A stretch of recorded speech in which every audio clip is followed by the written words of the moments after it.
Today is a beautiful day in Minnesota. It's 70 degrees, it's not humid, it's like slightly breezy, and today I'm going to show you around the Powderhorn community of Minneapolis. So when I think of Powderhorn, I think of hippie vibes and local art, counterculturists, and a very, very tight-knit community. So I am very excited to show you around today.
Here's a place called Rainbow. So we're actually biking down Eat Street right now. There's a ton of variety down here. Japanese, Hmong, there's pizza. American, there's a bunch of stuff down here. So it's not the most biker friendly, to be honest with you, but it's not bad, and I definitely wanted to make sure that I was able to show everybody this.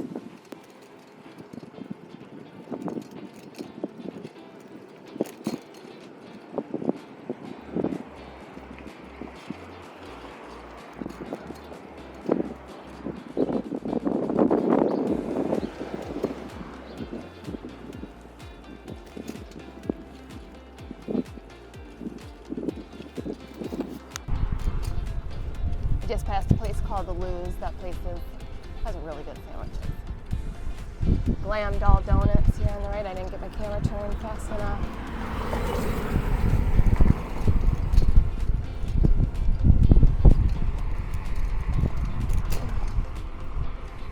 It smells amazing down here.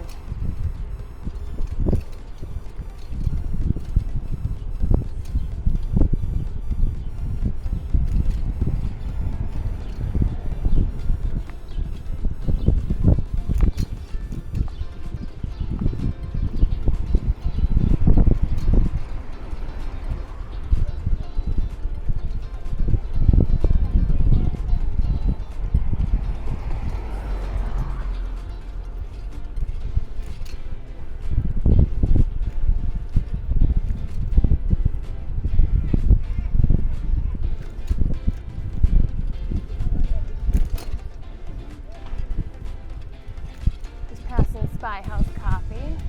There's Pho right across the street.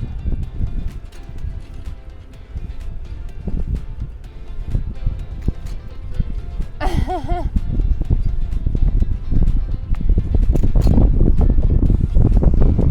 on the left we have a place called Central.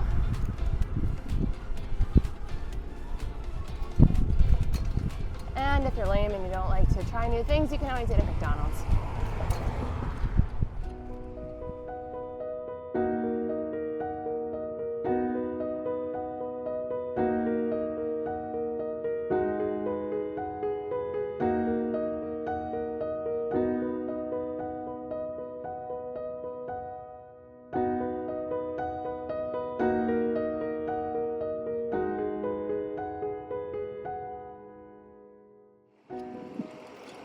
Here we're at the Minneapolis Institute of Art.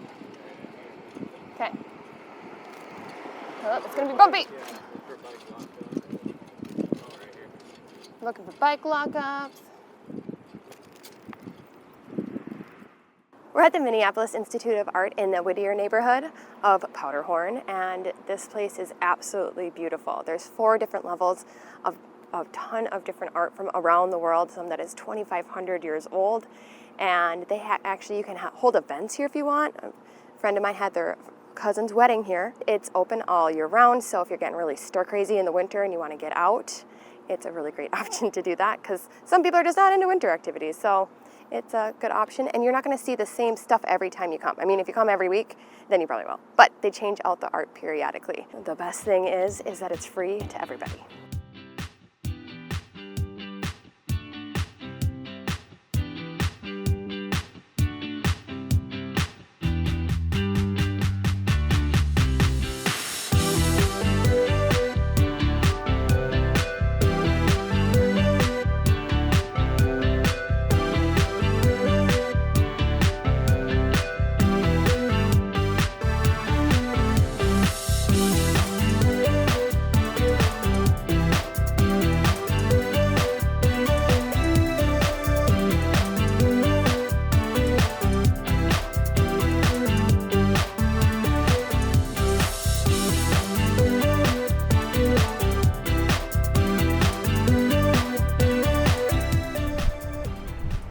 Now we're at Electric Fetus, which deems itself a gathering place for counterculturists and music heads, and they say you're very likely to run into some local and upcoming artists there. Actually, Husker Du was found here, fun fact. But if you go in there, there are tons of records and CDs, and there's like a Daft Punk record, which is great. I mean, it's like $40, but totally worth it. This place has a pretty cool history. It's been, well, a gathering place since 1968, and actually one of the previous owners got a citation for putting a peace flag in the window, and also, so National Lampoon labeled it as having the worst name for a business, which I don't know, I think it's hilarious. Electric Fetus, that's great to me.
been noticing all throughout Powderhorn is that a lot of people hang their pride flags proudly, and there's a lot of Black Lives Matter signs.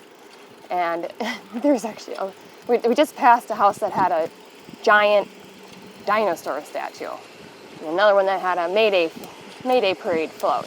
So that's common too, to find like random ass shit in people's yards.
This is Mercado Central. It's founded by Juan Linares, Ramon Leon, and Sal Miranda. I hope that I'm saying those right, but their goal was to foster business development for the Latino community in Minneapolis, and includes 35 businesses on Lake Street and Bloomington Avenue.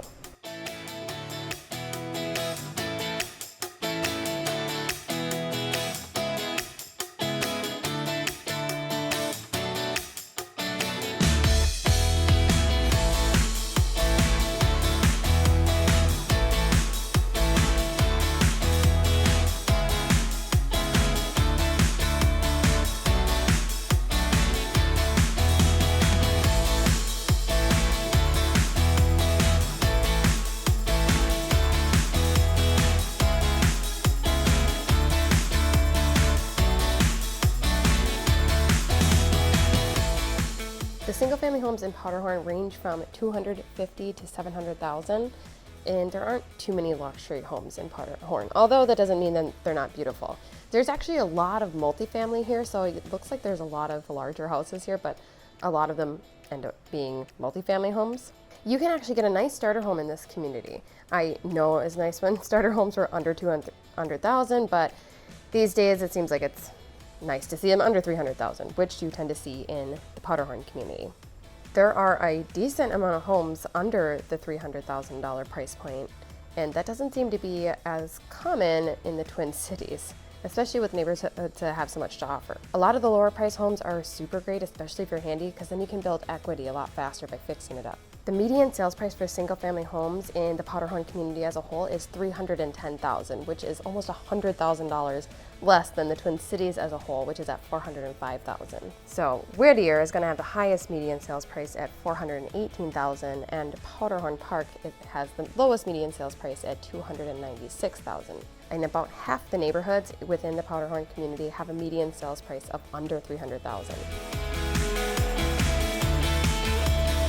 If you ever bike or drive around Powderhorn, you're going to see a lot of pride flags and Black Lives Matter signs, and there's going to be a lot of beautiful gardens, and there's a lot of really eccentric artwork like all throughout the neighborhood. There was a giant dinosaur statue at one of the houses.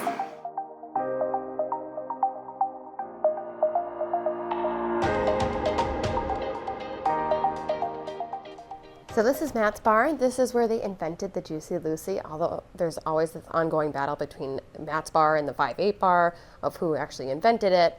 I personally I believe Matt's. I like their Juicy Lucy better. They're both good, but I do think that Matt's is probably the original inventor. Anyway, usually, this is actually kind of weird. Usually the line is right out the door.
Street and South 23rd Avenue. We're at Sister's Sludge Coffee, which is one of the many local coffee shops in the Powderhorn community. And this one is one of the only ones that is open today because it's Sunday, but they have a wine bar in there. They have a couple of couches, plenty of tables, and there's even outdoor seating if you want to get out and do some work at a coffee shop, because I don't know, I always get cooped up when I'm inside, or feel cooped up when I have to work from home, so sometimes it's nice to get out. But there's also a tattoo shop right behind me here, and then there's a comic book store across the street, and the next step we're going to go to is a place called Standish Cafe.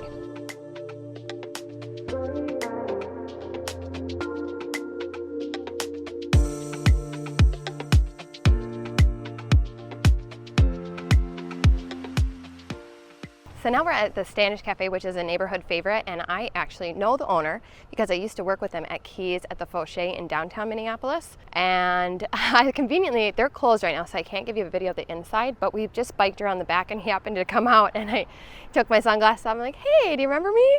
I think I was like 3 hours late for a shift one time, and so hopefully he has better memories than that. Anyway, so I got to talking to him, and he told me that they were having a little rough patch during COVID, and that people from the neighborhood would just come in and give them $500 checks because they really wanted the restaurant to succeed. And that is totally in line with the way that Powderhorn is in general. They're definitely pro small business and definitely not pro corporation. But I got goosebumps when he told me that, because I love that. I love that the community wants to just support the people in it, and yeah, definitely. And not to mention, he is one of the best cooks I've ever met in my whole life, and the reviews on Google will tell you that, and also when you come here to eat, they'll tell you that too.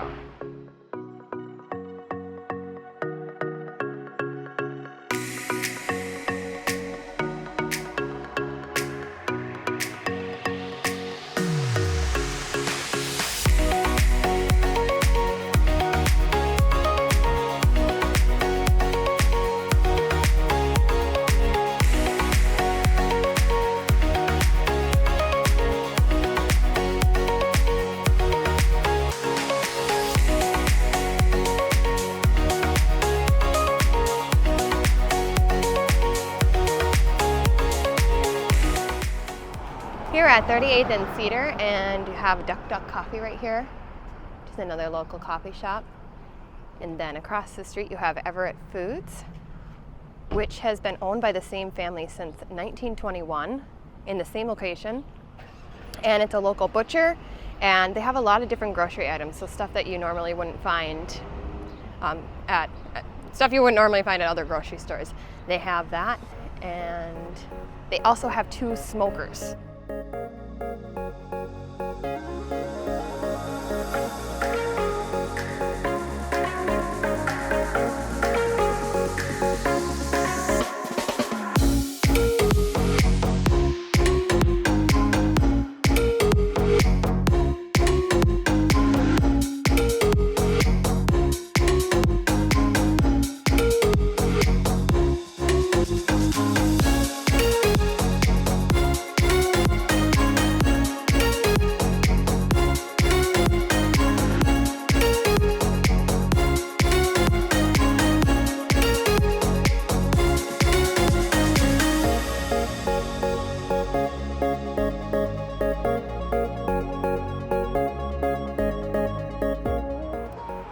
Now we're at 35th Street and Bloomington Avenue, where you have a ton of different stuff. So there's the iconic Mayday Cafe over there, which has really kind of funky, quaint, laid-back atmosphere, and it is definitely a neighborhood staple, which I actually just read that it might be for sale. So if you're interested in buying that, you have an option. But it's like one of the most famous cafes in the Powderhorn community. And also you have a place right here, it's called a garage sale thrift store called Rethink, and it is a local place that does have, it's normally open on Sundays, but it says that they're closed for medical reasons. So anyway, so you have a tattoo shop right here, it looks like a preschool right here, and then across the street there's a place called Reverie, and it has all vegan food. And if you're like, oh, vegan's just nasty, go check out Reverie, because their food is so good. And of course, to go along with the vibe of Powderhorn, I'll have public art on. I'm not really gonna know what that looks like until I go to edit it, so hopefully you can see it, but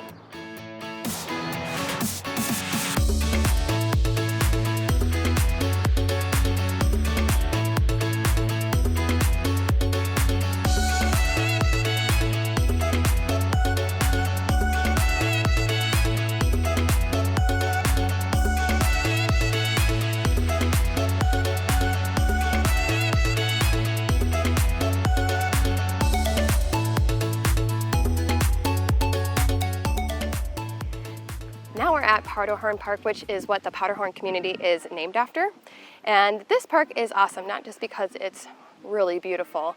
I don't know if you can hear that jazz music playing in the background, but that's just kind of like the vibe of Powderhorn Park. They also have the May Day Festival here, which is when they have like a ton of booths lined up like all around the lake. And there are information booths and art galleries and jewelry booths. There's a ton of stuff. And then they also have something called Porch Fest, where they have food trucks and a bunch more art and a bunch of other and local musicians that are playing all around the area. And I think the last time I was here was when my friend asked me to come to a fire show. And so they have just like a lot of cool shit going on around here all the time. And I'm sad that I missed it, but yesterday they had People's Pride here, which is a pride alternative, because I think they feel like it's been really commercialized. So they had a pride festival here that was kind of like separate from all the corporations.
We're at 35th and Nicollet, and this is Hola Arepa.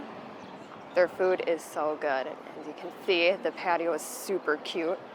And also right across the street, we have a place called Pat's Tap, which is like kind of a divey-ish bar. And then you also have a vintage store, and then there's this place called Marigold in the center there, and that's a full-blown liquor store, that non-alcoholic liquor store. It's amazing. They have like liquor, whiskey and vodka and gin, and they have different kinds of champagne and beers. And I've met the owner, and her and I had like an hour-and-a-half long conversation. She's super cool, and she has a really cool story about how she quit drinking, and that, you know, her and I kind of bonded on that. And I love the idea, and they're just killing it.